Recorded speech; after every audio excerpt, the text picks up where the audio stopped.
अस्सलाम वालेकुम दोस्तों, मुझे अच्छी तरह से याद है कि आज से करीब 3 साल पहले ईद उल अजहा के मौके पर बकरे की खाल का भाव 200 से 300 रुपये हुआ करता था और भैंस वगैरह जैसे बड़े जानवरों की खाल का भाव 700 से 800 रुपये के बीच होता था।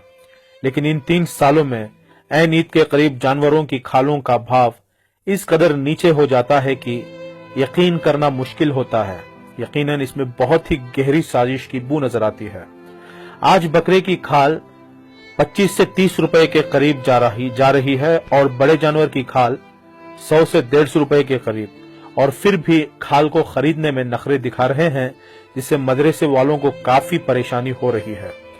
लेकिन अगर हम अगले साल इस बात को लेकर थोड़े फिक्रमंद हो जाएं, तो इन साजिशकर्तों की चाल उल्टी उन्हीं पर डाल सकते हैं।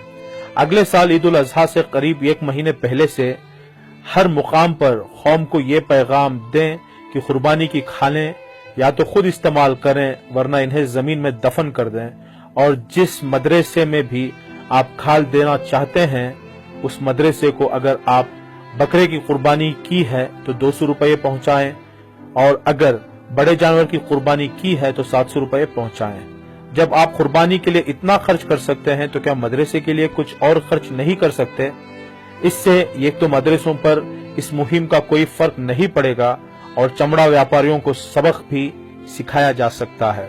और इसका सबसे बड़ा फायदा यह होगा कि मदरसे के तलबा ईद के पूरे दिन ये खाल को जमा करने के लिए भीख जैसी मांगते फिरते हैं और बेचारे दिन भर गंदे कपड़ों में ईद का दिन गुजार देते हैं। क्या उनका दिल नहीं करता होगा कि वो हमारे बच्चों की तरह ईद पर छुट्टी लेकर साफ कपड़े पहने ईद मनाएं? यकीनन आपका ये अमल इन बच्चों के लिए बहुत बड़ी राहत बन जाएगा। मुझे जो समझ आया अपनी राय रख दी। जरूरी नहीं कि हर कोई इससे इत्तेफाकी रखे, लेकिन कोई करे या ना करे, अगर अल्लाह ने मुझे जिंदगी दी तो यकीनन मैं अपनी औकात के मुताबिक इस मुहिम और इस पैगाम को जरूर लोगों तक पहुंचाऊंगा। चाहे कोई मेरी बात माने या ना माने, मैं पूरी कोशिश करूंगा। जज़ाकल्लाहु खैरा, आपका भाई।